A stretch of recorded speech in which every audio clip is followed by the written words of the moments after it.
Hello and welcome to the Fantasy Life Show. Happy Friday. Happy November as well, everyone. I'm your host, Ian Hartitz. It is a great day to be great, and it's a great day to break down some Thursday night action that actually got quite entertaining down the stretch, as well as all of the fantasy relevant injuries you need to know ahead of week 9, and hey, even some bold predictions by the end of the show. But I cannot achieve all this alone. Joining me as he does every single Friday is the one, the only Director of Analytics, Dwain "The Rock" McFarland.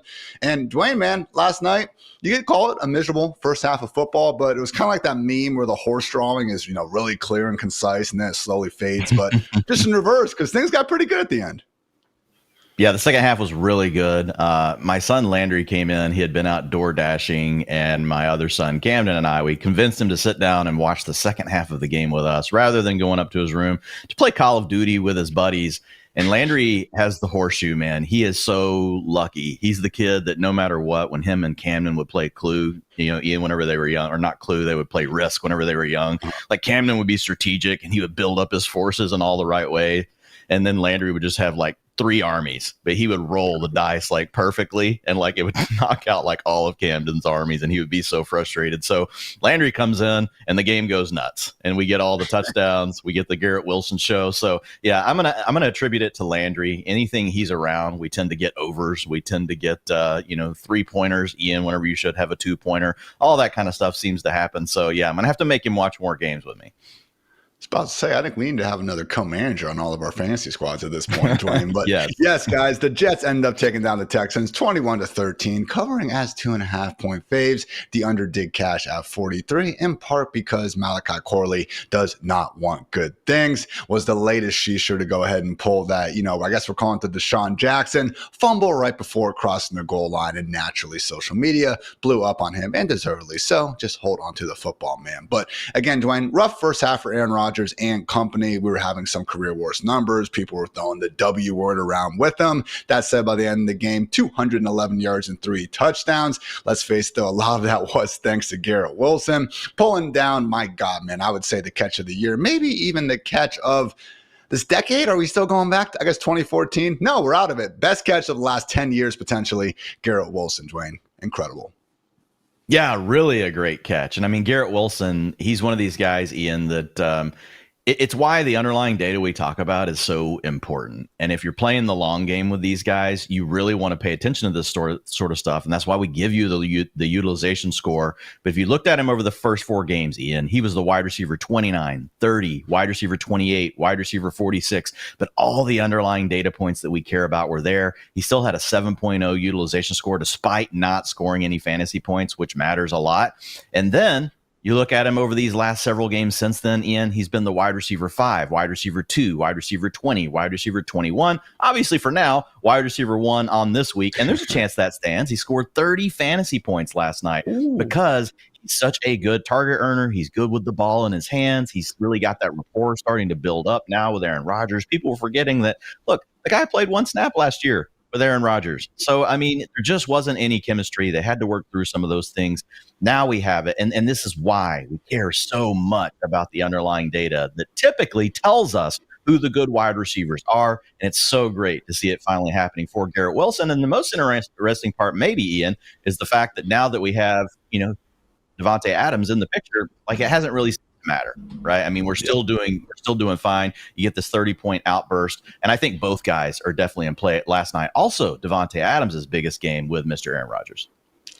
Of course, having Allen Lazard on IR now with that chest injury helps matters. But Dwain, I wouldn't bet against these guys keeping on, man. Cardinals, Colts, Seahawks, Dolphins, and Jaguars. And we'll even throw the Rams in there over these next handful of weeks. I know we mentioned it on the Wednesday show about being a potential schedule that we will see smash. But yeah, 90 yards and 2 touchdowns for Garrett Wilson. Also had 91 yards and a touchdown for Davante Adams, looking smooth on the outside. There was some meat left on the bone. Aaron Rodgers had a couple overthrows in the first half. I was joking on Twitter, Dwain, that I have not seen a secondary in the NFL get luckier on just overthrown deep balls than the Colts this year. Yeah, not the Colts. I'm sorry, the Texans. Multiple games against the Colts. The Jaguars were another team. You know, we had the Bills, Josh Allen missing Matt Collins on some, and even Rodgers on Thursday night. But end of the day, still got more than enough points to win this football game. On the other sideline, though, Dwain, not the best performance from C.J. Richardson. Oh, I'm sorry, C.J. Stroud. 11 for 30, 191 yards, no touchdowns. Took 8 sacks out there. But, Dwain, I think we could see not having Nico Collins, not having Stefon Diggs, certainly not helping matters. And this banged-up offensive line really has been rough. We're talking about a pressure rate, man, over 46% in each of the past 3 weeks, was under 36% the first 6 games of the season. For reference, guys, the league worst mark right now is by the Eagles at 43%. So, I mean, Dwain, you said yesterday that this was a faller in your rankings, C.J. Stroud, but man, really rough performance there on Thursday night. Yeah, I mean, you could tell CJ was just struggling, period. You know, and when you have all the pressure and you're having to move around, those things will lower your completion rate. Like, pressure's proven over time to bring down your completion percentage. You having to move when you're going to throw the ball, get off your spot, or be on the scramble. Those things also affect, you know, your completion rate. Now, last night we just saw like an extreme version of that. 37% completion rate, to your point, looking a lot more like Anthony Richardson than the CJ Stroud that we're used to.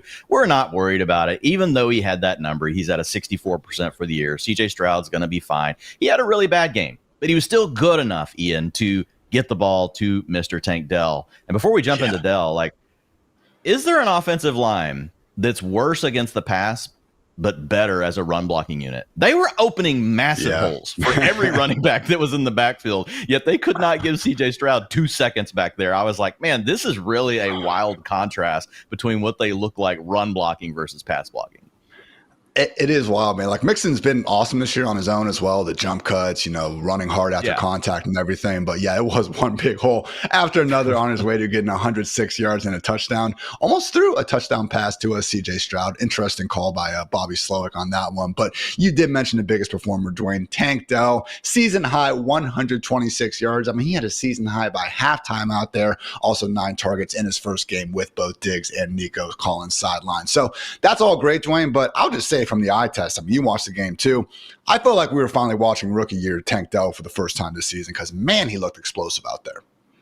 Yeah, and to your point, CJ missed him a couple of other times too. So, I mean, I think there could have been even more. They were doing some interesting things with him, getting him in motion more. I think once you get to a situation where you have to make Tank Dell the centerpiece, that actually can unlock more than just additional targets because everyone else is out. It's like causing Bobby Slowick to really have to scheme him up. And you saw the movement. You saw them getting him stacked off the line of scrimmage. You saw the condensed formations, things that allow a player that plays to, you know, with the skill set that Tank Dell has, which is honestly speed.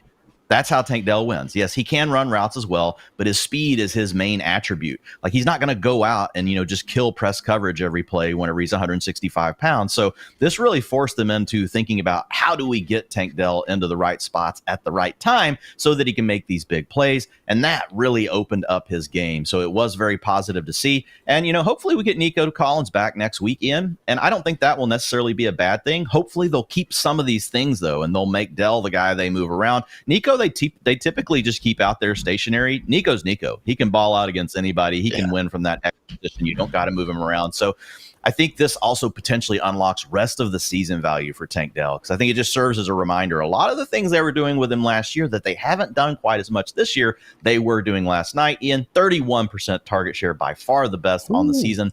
18.6 fantasy points.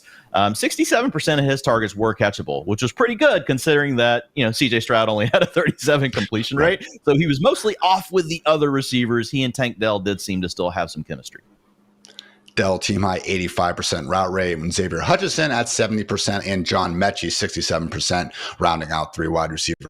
That's Mechie actually probably should have had a 9-yard touchdown but got overthrown. Even had another chunk gain earlier in the game where Stroud missed him. So not the best performance from CJ. Took a lot of big hits out there, but should be some more smashable secondaries on the way. Lions, Cowboys, Titans, and Jaguars before their week 14 bye. So that's going to do it for Thursday Night Football. Oh, last thing.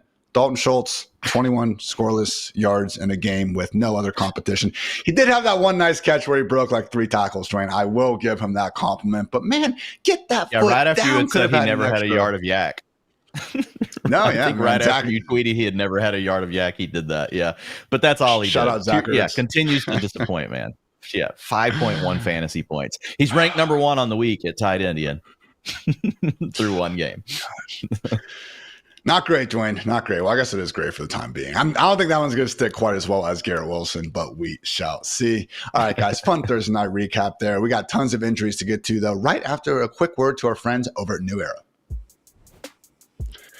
Gotta get the Jets cap on. JETS. Dwayne, I remember we were rocking these during the summer after we drafted Breece Hall and or Garrett Wilson at the top of our draft. So good stuff there. But yes, everyone, you can join the fight against cancer with New Era Cap, the official cap of the NFL. Each cap from the Crucial Catch collection not only represents your favorite team in bold colors, but also promotes the prevention and early detection of cancer. Wear your colors proudly and help us tackle cancer head on with the official cap of Crucial Catch.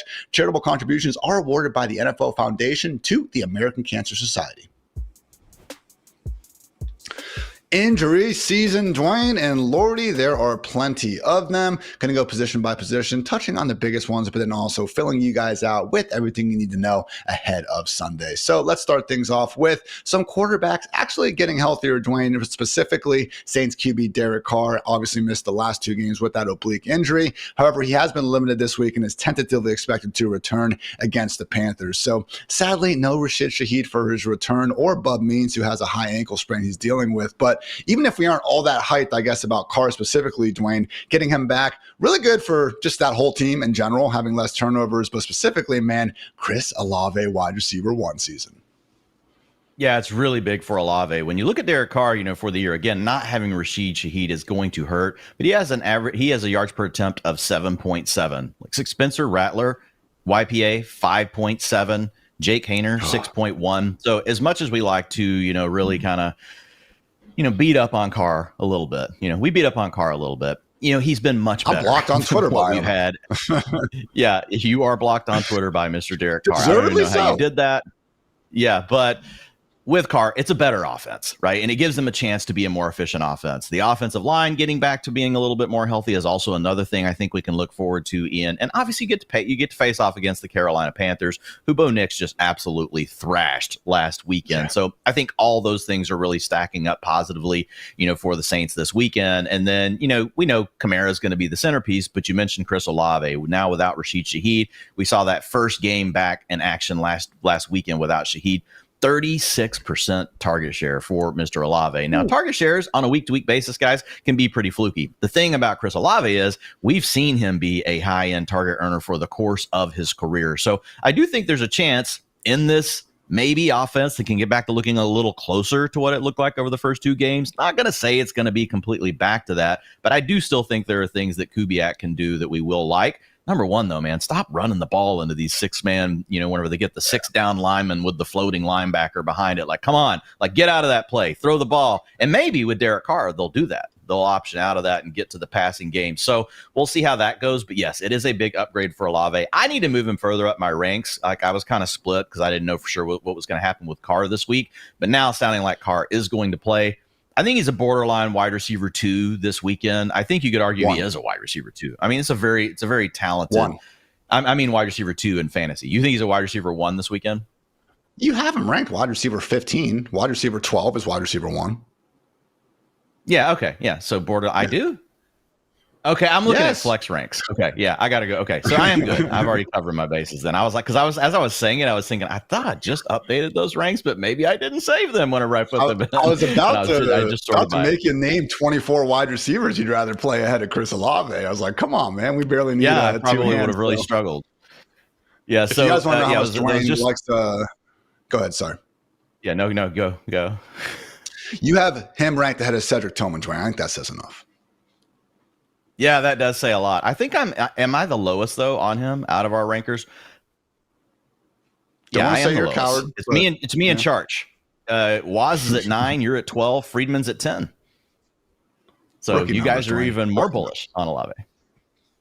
Get those rankings up and get Chris Olave in those lineups. Another quarterback situation that we definitely need to monitor a bit more because it still is a bit, uneasy going into the weekend. Jordan Love with that groin injury. Again, the Packers do have a week 10 bye. That said, Dwain, he managed to return to a limited practice on Thursday, and we have heard he does actually seem to have a realistic shot of suiting up this Sunday. So really, man, it's a situation where we feel so good about this, Packers' skill position group and everything Matt LaFleur brings to the table that I'm not saying we're just going to be crossing out Jordan Love's name and putting Malik Willis into the top 5 or top 6 if he doesn't manage to suit up. But really, either of these guys, if they play this week, are going to be top 10 quarterbacks in Fantasyland. Yeah, just in different ways, right? If Malik Willis is out there, we'll feel that I already have him as QB8 right now, assuming he's the starter. I probably need to kind of change my position on that. We'll see what the rest of the news comes in today, and I'll end up making my switch if I need to.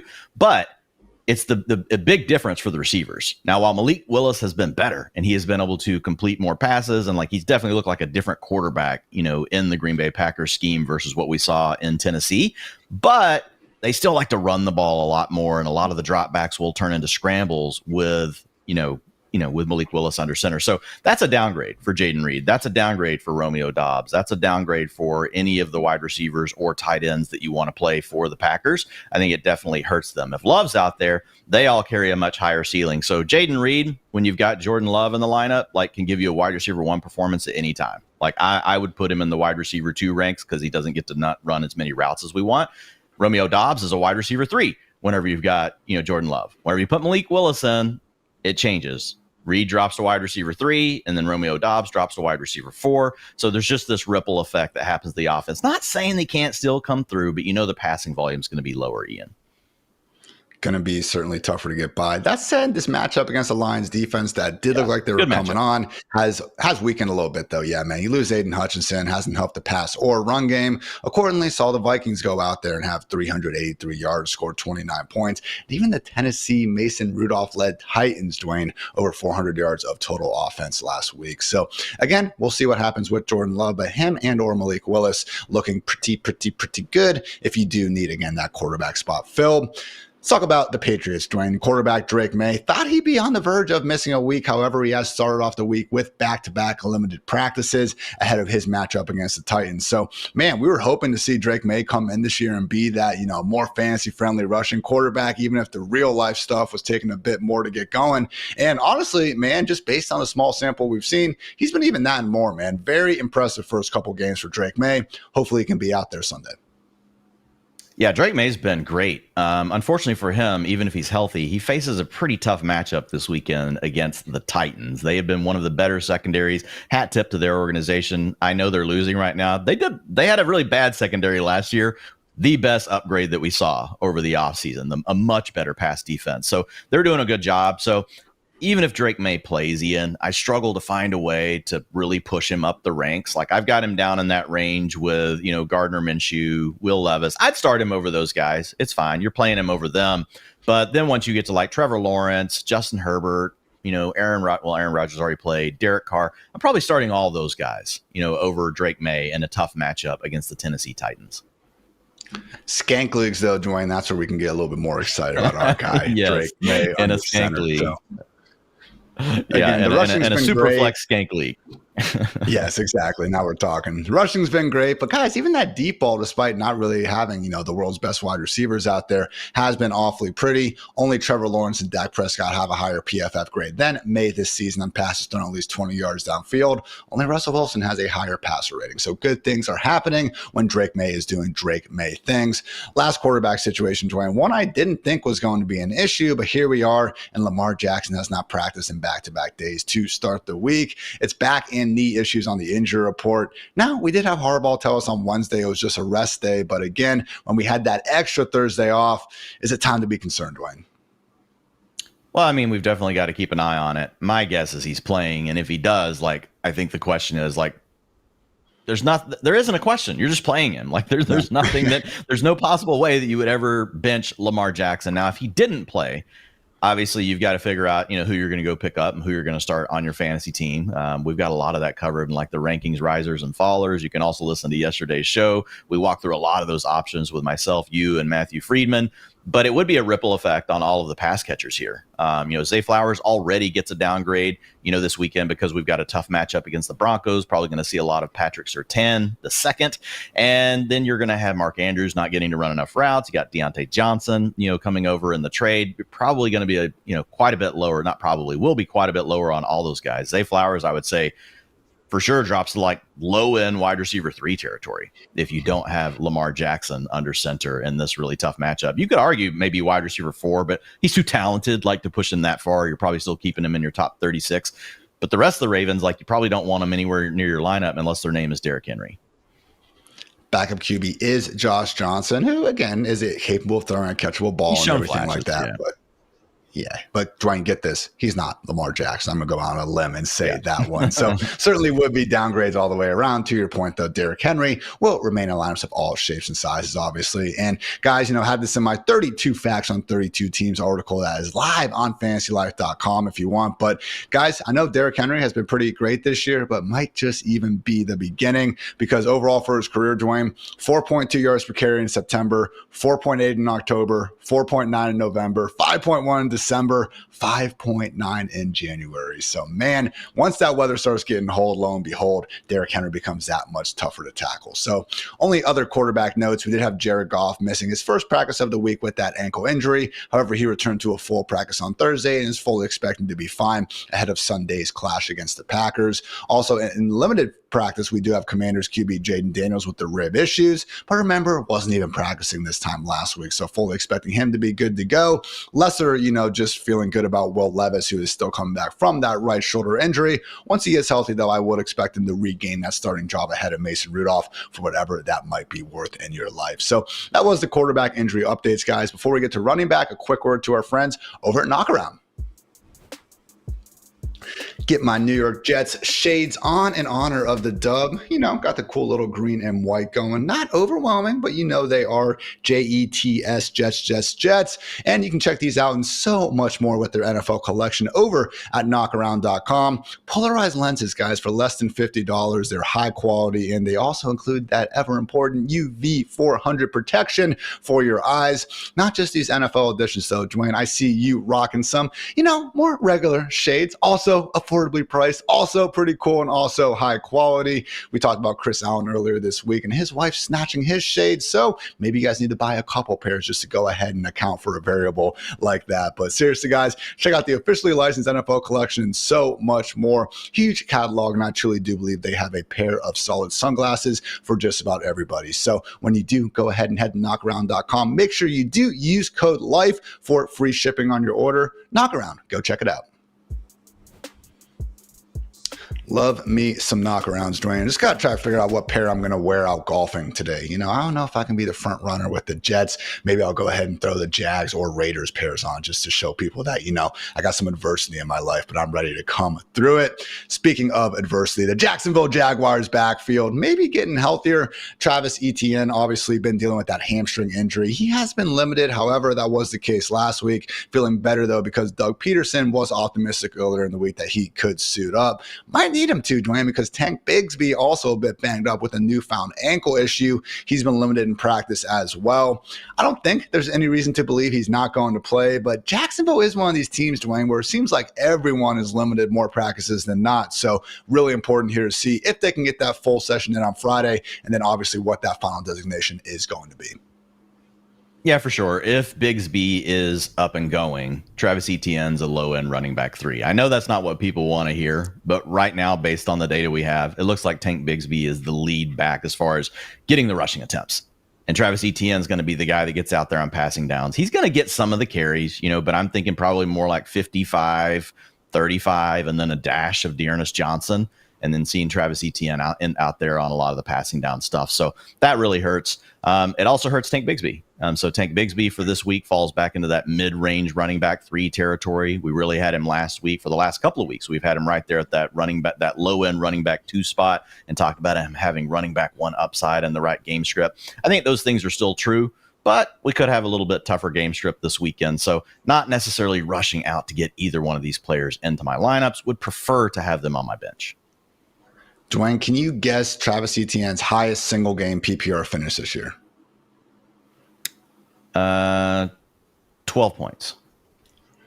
I don't know about the points, but he's only finished as the RB21. That's his single best game, top 20 finishes. So just, all that stuff we said in 2023, Dwain, if we just applied that to 2024 preseason discourse on this Jaguars backfield as well, sounds like we knew what we were potentially talking about. But again, can't say enough good things about Tank Bigsby and what he's done this year. Only Tank Bigsby and Jahmyr Gibbs are top 10 running backs in terms of explosive run rate and stuff rate, meaning they're creating big plays on the ground while simultaneously avoiding taking tackles for a loss. Great stuff from Bigsby and company. We'll see again just how many are healthy ahead of this week's matchup against that feisty Eagles front seven. But given some of the injuries in their passing game, would make sense for Trevor Lawrence to have to lean on these backs more than ever.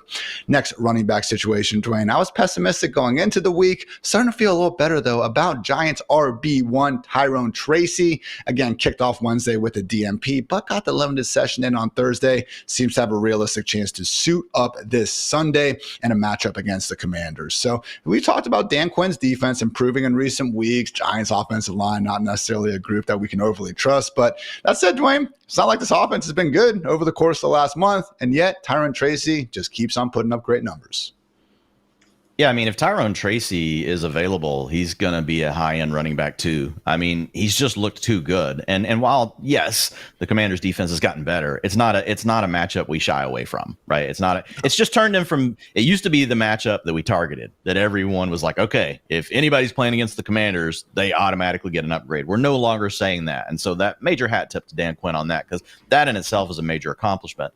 But they're not good enough to try to avoid. And Tyrone Tracy over these last two games with Devin Singletary back in the picture, Ian, he's got a 7.5 utilization score. That tells us that he is a running back too. And when what we saw last week was even better. It was an 8.0 in that game. And we saw him get 83% of the team's rushing attempts. Only 8% went to Devin Singletary. And some of those were because we had a concussion to Tyrone Tracy. Now, Devin Singletary did steal some of the passing down reps, 35% versus 33% for Tracy. So I don't think Singletary's totally going away, but I do think it's one of those situations where Tyrone Tracy is the one and Devin Singletary's the two, not that dreaded 1A, 1B. So again, based on the two games we have, they could decide to change things up. But Tyrone Tracy's looked good enough that you just got to go with it and assume that they're going to continue to ride the hot hand with him. So yeah, he would be, near that borderline running back one territory if we do get him back. And it sounds like we're going to get it. Never want to see guys get concussed, obviously. Protect that head, protect that mental health. I get it. That said, Dwain, when guys do come back from concussions, we don't really have the same concern about a limited workload, maybe we would with a shoulder or ankle injury. And as I thought hilariously mentioned on Twitter, Tyrone Tracy in running back years, man, might as well be 14 with that lack of mileage there on the tires. So you currently have him ranked as the RB23 on the week. So again, remember, this is the Giants offense we're talking about. Don't get too carried away behind guys like Josh Jacobs, Brian Robinson, David Montgomery, James Conner, Chase Brown, amongst others. That said, ranked ahead of Ramondre Stevenson, Chuba Hubbard, Javonte Williams, and Alexander Madison. That holding firm here, Dwain, as we get into Friday. Yeah. So probably more. It's an interesting week. It's an interesting season at running back. So a lot of times when I talk about these ranges, I'm like looking at their profile and like what it historically means. So, and that's what I still care about the most. Like, he's a borderline running back one as far as the fantasy points you can expect. In the ranks this week, mid-range running back too, because there are a lot of other names, and there are a lot of running backs right now getting major workloads. Honestly, I can't remember a season like this in the last 10 years of like studying all this usage stuff and utilization of seeing this many running backs getting these kind of workloads. So it is a little bit tougher to get as high as that might have meant in the past. Year of the running back indeed. Talk about another situation where we have been missing one party involved. The Titans, Tajay Spears not been playing over the last few weeks and not necessarily given he will be getting back, dealing with that hamstring injury. Started off the week with a limited session, had some optimism going. That said, downgraded to a DMP on Thursday. Meanwhile, Tony Pollard yet to practice all this week with a foot injury. We even got a note, Dwain, from I believe Brian Callahan, might have been their OC actually, who was just saying that Pollard is someone that they would like to get back back into a committee because he is really starting to wear some of that tear that he's been dealing with. So I get it. Not like we've been trying to jam Pollard even into lineups of all shapes and sizes, but without Spears, man, has been handling a pretty nice 3-down role. And just ahead of this matchup against the Patriots, like if we were going to feel good about starting anyone in this offense, it would be Pollard. But now that he's actively banged up as well, Dwain, not against potentially putting him on the bench if you do have the sort of ballers to put in his place. Yeah, for sure. I probably need to move him down the ranks a little bit. Pollard, during his time with the Cowboys, dealt with a foot injury as well, and it did slow him down quite often in those games. So I don't know if it's the exact same injury. I haven't seen all the details on what the foot injury is. I believe before it was plantar fascia. I believe if I'm remembering correctly. So, which is a very painful thing. Players can get an injection. They can try to play through it, but it's a matter of like, how long can they deal with that? So definitely would be checking out our Twitter docs to see what they're saying about Pollard. I haven't had a chance to scope that out. Julius Chestnut, Ian, would be the next man up if we don't have Tony Pollard and Tajay Spears. So if you're playing in a complete skank league and you need a sicko start this weekend, Chestnut would be my guess if both of those guys are not active to get most of the workload. I'm with you. I can't really tell you how much I think that's going to be worth, but he would probably be in line to get, 15, maybe 17 opportunities. And there, you could do worse than that. Joey's brother being the third string back for the Titans never ceases to amaze me. Overall, though, Dwain, I do think that, again, Pollard, even if he does play and Spears is out, I mean, would you start him ahead of Tyrone Tracy knowing that he is hobbled with his foot injury? Nope. No. Ramondre Stevenson, Chuba, that's about where he is. Like, that would be a more reasonable, I think, start. I think that's his tier. Unless we get really good news on the foot this weekend, I think that's the tier. Bad offense with a decent workload. Like, that's what we would call that tier. Offenses we don't like, but we know the running backs are getting the touches. Going to run through the rest of these injuries now, guys. But speaking of Chuba Hubbard, maybe could be welcoming his first backfield competition into play this weekend. Jonathan Brooks has been practicing in full throughout this week with a knee injury. I do think we're going to bring him back, Dwain. I know some people have wondered, like, okay, what's even the point at this point with the Panthers being as bad as they are and Brooks maybe still working his way back to full health. But I don't know, man. Bill Parcells said back in the day, football players play football. So if Brooks is ready to go, would think he gets out there. But again, one of those things that we should know by Saturday whether they are going to actively activate him to the roster or not. Shouldn't be a game time decision sort of thing. Similar sentiment with Ravens RB Keaton Mitchell, someone where if you are in those deeper skank sort of leagues, don't be afraid to pick up, because if we, God forbid, did see anything happen to Derrick Henry, I really think it's one of those situations similar to Buffalo where, we have Justice Hill in his role, we have Ty Johnson in his role, but not necessarily guaranteed that all of a sudden shoot up the depth chart with an injury. Might have the more early down-friendly guy in Keaton Mitchell, and of course Ray Davis stepping into that role. Guys that we need to keep just a little bit more of an eye on. Josh Jacobs did not practice and then had a limited session on Thursday. However, with that ankle injury, he did say he should be good to go. Also, Commanders running back Brian Robinson. Hate to see this one. Hope it's just maintenance, but hamstring issue has been limited in both practices this week. So not missing practice, but this is a new injury relative to that knee issue he had earlier this year. Obviously, big upgrades for Austin Eckler and to a lesser extent, Jeremy McNichols, if he happens to miss time. Also, wouldn't worry too much about Chiefs running back Kareem Hunt. Limited practice to start the week ahead of Monday Night Football. This was the case last week as well with that quad injury, though. So Isaiah Pacheco getting a bit healthier. Andy Reid did say that he's getting closer to returning. I think that's the bigger issue for Hunt versus this quad injury. Also, Saints running backs Alvin Kamara and Jamal Williams dealing with hand and rib / groin injuries. They've been limited, but tentatively not expecting them to miss anything. Kendre Miller, on the other hand, has not been practicing at all with that hamstring injury. Right when he started to look good, Dwayne, we cannot have good things there in New Orleans. Maybe we do see the return of Browns RB Jerome Ford coming off that hamstring issue. He's been limited. Also, Antonio Gibson limited with a toe issue. Was not listed last week, so this is a new problem as well. And finally, Raiders running back Zamir White. Are they the RB2 anyway? But he went from a limited to a DNP. Not looking good ahead of Sunday. And finally, Bucs running back Bucky Irving. Not practicing ahead of Monday Night Football, but really, he looked perfectly fine last week playing with that toe injury, and Todd Bowles already came out and said this is just something they're probably going to have to manage throughout the rest of the year. So wouldn't be surprised if he is listed as questionable, maybe won't even practice today. But by the time we get to Monday night, I do think Bucky Irving will be out there in his usual role. So that was our running back injury updates, guys. Before we get to wide receiver, a quick word to our friends over at DraftKings. A chill in the air, leaves falling to the ground, and football every weekend. That is what fall is all about, and you can make each weekend even more exciting by getting into the action with our partners at DraftKings, the #1 place to bet on touchdowns. And right now, all new customers who bet $5 will instantly get $200 in bonus bets. All you have to do is download the DraftKings Sportsbook app and sign up using our promo code FANTASYLIFE. The crown is yours. Again, that is $200 in bonus bets instantly, and you can stay in on the action and use your $200 in bonus bets to bet anytime touchdowns on DraftKings. After all, DraftKings is the place to bet touchdowns. If sports betting is not yet available in your state, don't worry. You can still join in on all the fun with DraftKings Daily Fantasy and have the shot to win cash prizes. Download the DraftKings Sportsbook app now. New customers use our promo code FANTASYLIFE and bet just $5 on any wager to get that $200 in bonus bets instantly. That's promo code FANTASYLIFE only at DraftKings Sportsbook. Dwain, we've gone through a lot of injuries so far, but this next one might just suck the most.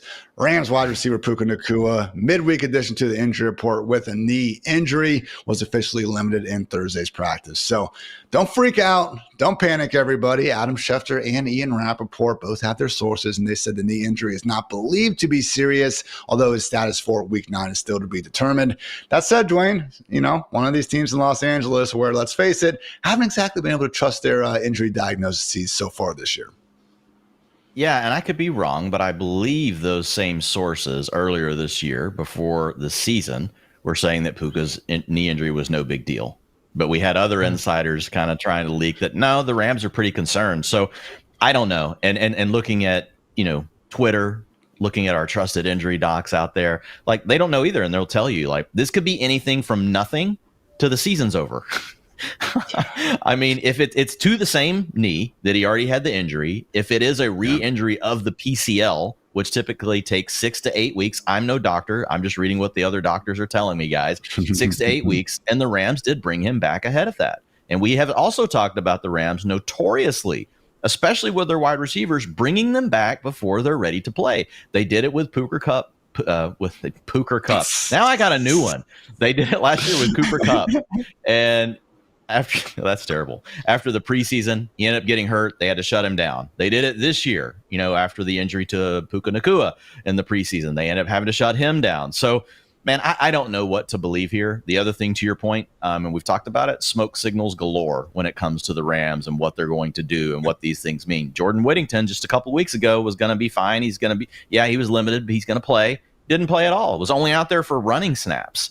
So I think there's a very wide range of outcomes here for Puka Nacua. We'll see what the news is. I don't want to say that there's not any sort of news that would change my mind, but I'm definitely moving him down the ranks because we can't trust really anything that we hear. And so even if we hear all the way up to game time, he's good to go, he's good to go, he's good to go, I think we still have to move him down. I think we have to move Cooper Kupp up. So right now I've got Puka Nacua as my wide receiver 8. I've got Cooper Kupp as my wide receiver 9. They're definitely flipping. Cooper Kupp's probably moving into my top 5. I'll see how high I can get him in, but I really am. Puka Nacua is going to move down to probably borderline wide receiver 2. I think there's enough upside that you could roll the dice, but there's going to be a lot of scenarios where you could just play the safer option.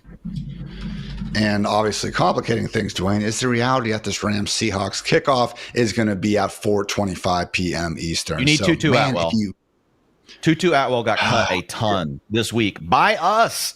We cut Tutu in several places where we had him as the handcuff to Nacua, so this really hurts. But Tutu Atwell was cut a ton. Jordan Whittington, not rostered in most leagues. Now, he's still dealing with that shoulder injury, so we don't know for sure with him. Demarcus Robinson is also available in a lot of leagues. So I do think you've got multiple options on the Rams. Not that they're optimal, but just to have something there. If you're going to roll with Puka Nacua, or you've got to have another player in the late game window that you can sub in for Puka, even if it's someone that you think is going to give you 10 fantasy points. It's just better than getting the 0. So you got to make sure that you've got a backup plan.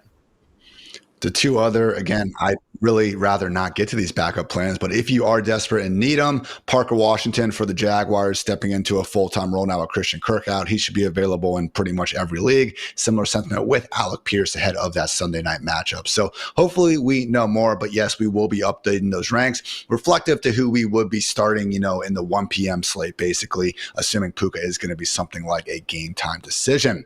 All right, Dwain, in that same game, we unfortunately have Seahawks wide receiver DK Metcalf still dealing with a knee injury that has kept him sidelined in both practices to start this week. So I believe he was actually listed as doubtful last week. So if we see that again, we'll know what we're getting in terms of him being out and getting, maybe more targets for JSN, Tyler Lockett, and of course, everyone's favorite Jake Bobo. Mike McDonald did say he was more optimistic about Metcalf playing this week. He also said he was optimistic about him practicing yesterday. So I don't know. Seahawks are usually a bit wonky. Hopefully we get DK Metcalf back, Dwayne. Yeah, and even if Metcalf is out, there's not a lot we can do here. Jackson Smith and Jigba, had a 28% target share last week, continued to not be able to do very much with them. Still gave you 12.9 fantasy points, though. So he's locked into that wide receiver 3, borderline wide receiver 2 conversation just on volume alone if Metcalf is out. It'd be nice to get a bigger game out of JSM, but he's usable. Like, you can have him in your lineups. Tyler Lockett, theoretically, right, could get more of the deep balls, do those sort of things. But Tyler Lockett's just not been the same for the last 3 years, Ian. I am starting to think it's just time to call the ball on Lockett, man.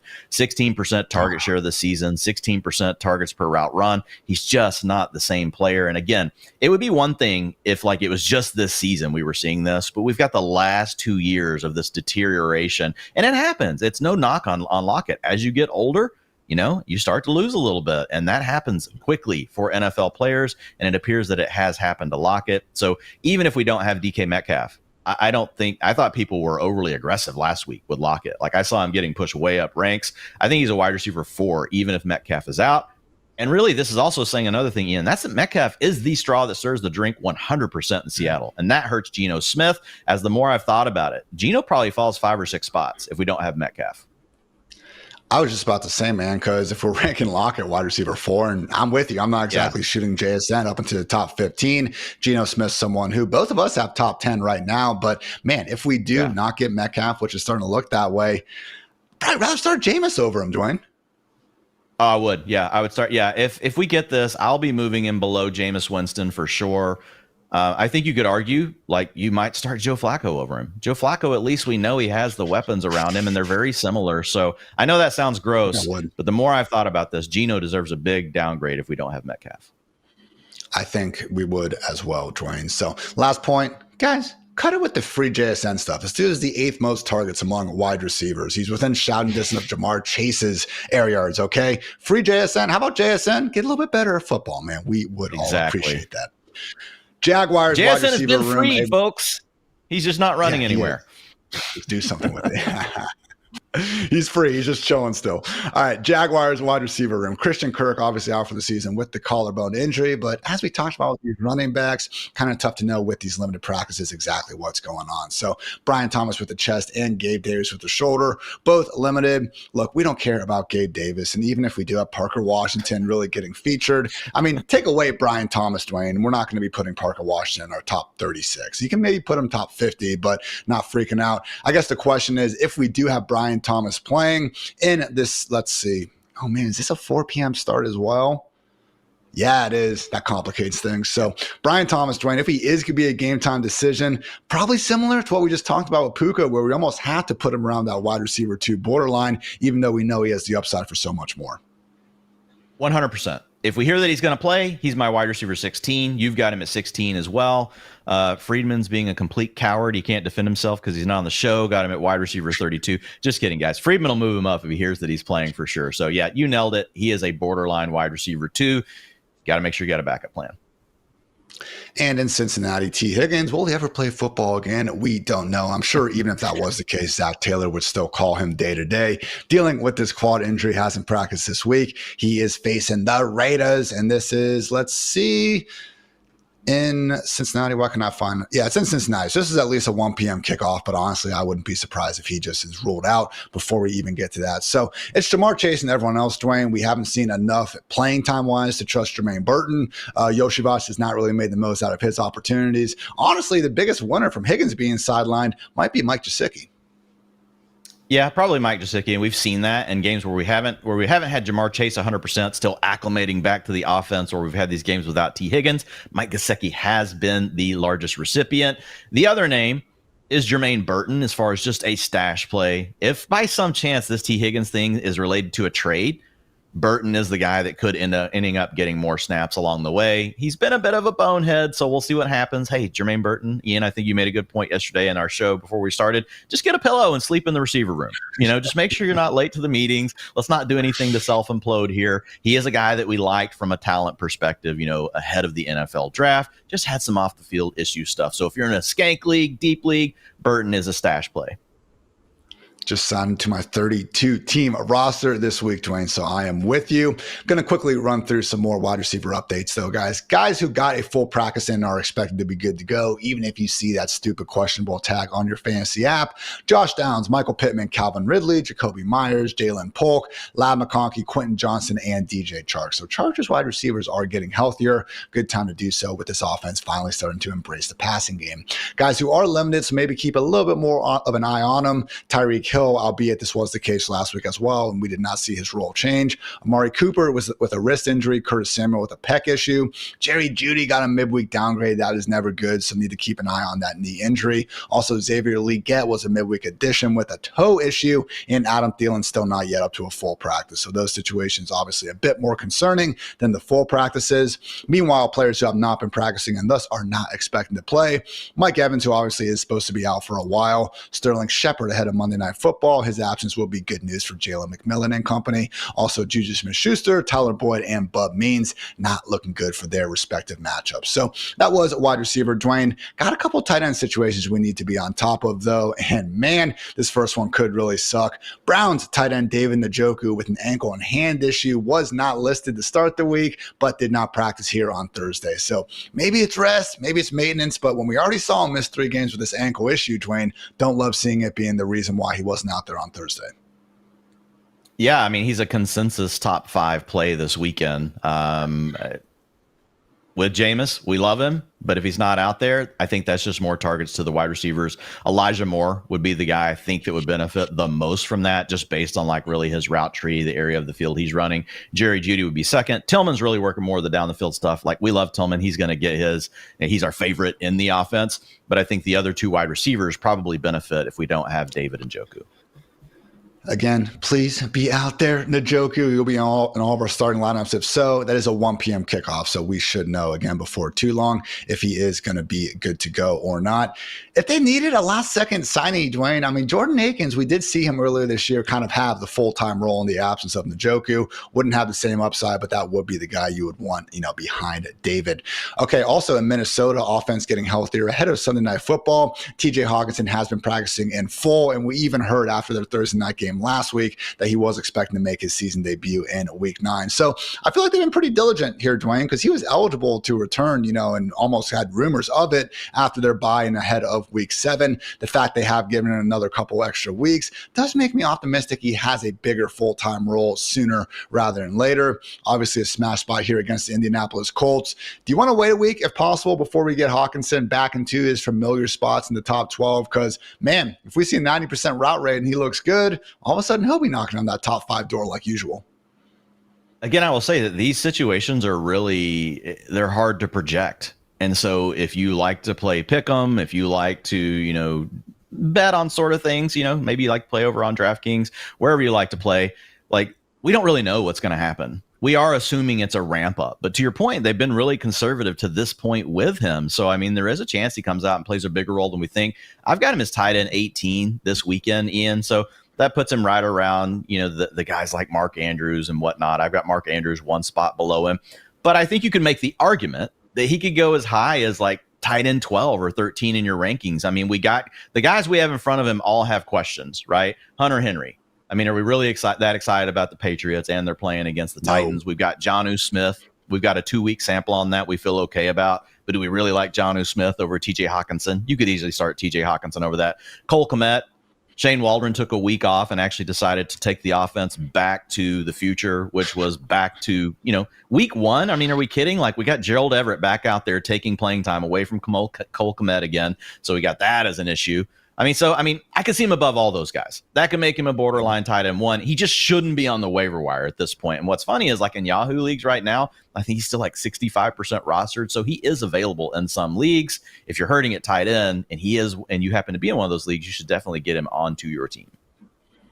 And I am one of those more optimistic rankers, Dwayne. I have him tight end 13. Rest of the group is tight end 18 or lower. So we'll see what happens, but I'm not even, sure that he's going to have an injury designation going to Sunday night. Good to see one of the league's best tight ends, hopefully back in action here this week.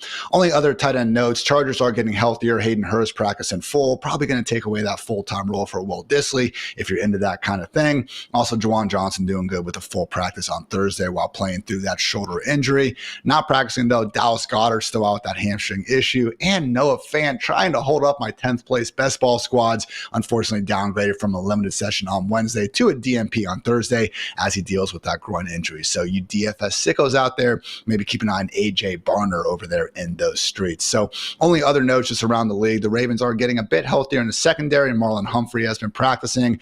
Denzel Ward could be out for the Browns. Good news for Ladd McConkey and company. Titans do have multiple hurt cornerbacks still, including L'Jarius Sneed. That said, that's been the case here for a bit, and we haven't noticed a huge drop-off in their pass defense. Chargers also have some banged-up DBs. Just keep shooting Cedric Tillman up those ranks. And finally, Cowboys defense remains a bit of a graveyard. Micah Parsons not expected to return, and also have DMPs coming from Trayvon Diggs and Deron Bland. So, guys, that wraps up the injuries. Now time to get into some bold predictions. Dwayne, we had a good week, and we needed one coming off that disastrous 0-4 week 7 or whatever it was. Week 8, I said Trey McBride and Garrett Wilson would have big games. McBride went for 124. Garrett went for 113. You said Tank Dell, who, that was our one miss, but still had 35 yards and a touchdown. Just a week early. Dwayne ended up going off last night. And also Devon Achane, 147 yards and a tud. So here we are, man. Not too shabby. Yeah, man. So for this week, loving Chase Brown. And I was really torn with who to pick here. You're going to take the other one, though. So I'm glad that we're covering both bases on the running backs. And I wrote about both of these guys. But for Chase Brown, there's just everything lining up, Ian. He's taken over the leading rush role for the Bengals over the last 4 games, has 60% of the team's rushing attempts, has really distanced himself. Last week, over 65% of the team's rushing attempts. We've got the smash matchup against the Raiders. The Raiders have given up the 3rd most points over expectation to the running back position. So we know that that's good for fantasy. So I'm going to say 115 yards and 2 touchdowns in a game where the Bengals are 8-point favorites, Ian, and they've got the 4th largest team total on the slate at 26.8 points. I think that gives you a shot at that. I think it gives you a realistic shot at getting that 115, 125 yards and the multi-touchdown game. I know Brown's been someone you've been saying buy low on for a while. And I get it, Dwayne, because you look at his utilization and just his role. If we knew we had that on the table back in August, which we were already drafting plenty of him, man, would have been even that much higher in the ranks. So getting some goal line opportunities. God forbid he really does bust one of those huge plays soon. Look out, fantasy world. I'm going with the wide receiver for my first bold call. Hasn't been killing it this year. 0 games with over 75 yards, just 1 touchdown. Expecting that to change on Sunday Night Football, though. Give me Jordan Addison, 125 yards and a touchdown against a Colts secondary that does not deserve our respect. So again, leaky group that we've been targeting all season long. And despite Jordan Addison not having any huge games just yet, you still see that route running prowess on display each and every week out there. Yes, Justin Jefferson will get his. I'm sure Hockenson will be involved, but man, waiting for a huge blow-up game from this Vikings offense that I do believe they're capable of, and that should go hand in hand with Addison finally giving us a boom as opposed to the bust that we've been seeing in more recent weeks. So that is my first prediction. Dwayne, you're sticking with a wide receiver in this same matchup for your second bold call. Yeah, for sure. And we love Josh Downs in this game, guys. But I wanted to go with a different name here because I know everybody knows by now to love Josh Downs. We've seen him with Joe Flacco, but Michael Pittman is my pick here. I'm going to say 100 yards and a touchdown for Mr. Pittman. He is a guy that, it's been a rough season for you with Anthony Richardson and Pittman. He's having to deal with Josh Downs' emergence. That's definitely hurt him, Ian. But we have the Vikings defense, who is not very good against the pass. I know we kind of, we argued about that some earlier in the year, but I think looking at how many yards they give up one way or another, whether it's because they're leading in games or just because, they happen to just give up a lot of yards, that has worked out for the receivers facing them. And so Michael Pittman this weekend up against them, particularly what I love about this, Ian, is they run the 4th most zone coverage. Pittman is the leading target earner for the Colts against zone with a 28% target share. So I look for Joe Flacco to pepper him early and often. He's not going to give you the big plays. He's going to have to work his way to this, Ian. You know, that's the thing about a play like Pittman that makes it shaky when you call for the 100 yards, because he probably needs 9 catches to get there. But I think this is the kind of game where we could see, obviously, the Vikings keep their foot to the accelerator. They're going to score plenty of points. That keeps the Colts in a mode where they've got to continue to match that. So I think that gives Pittman a really good shot in this kind of game to come through with like 8 catches, 100 yards, and a tutty. Hopefully we do get some fireworks there on Sunday night. Finally, though, guys, going with the running back for my second bold call. Commanders RB1, Brian Robinson Jr. As long as that hamstring is okay, give me 120 yards and not 1, but 2 touchdowns against the New York Football Giants. Yes, Dexter Lawrence is an absolute dog. You want to give him defensive MVP, go right ahead. That said, he alone cannot save this Giants rush defense. 269 yards allowed to the Eagles and 167 to the Steelers in back-to-back weeks. So probably not going to see too much Jaden Daniels around the goal line while he still continues to play through that rib injury. Brian Robinson has been really good all season long, and do think, again, he has some blow-up potential, even if he maybe doesn't catch quite as many passes as we would prefer. So we'll see what happens, guys. Brown, Brian Robinson, Jordan Addison, Michael Pittman, feeling especially good about their chances of booming in a major way this week. So that's going to wrap up this edition of the Fantasy Life Show. We appreciate you joining with us, each and every day throughout the season. Week 10 is on tap. Let's get those fantasy rosters right and go ahead and get some championship glory. So for Dwain, for producer Matt, for producer Kelsey, I'm Ian. Thanks again for tuning into the Fantasy Life Show. And until next time, take care, everybody.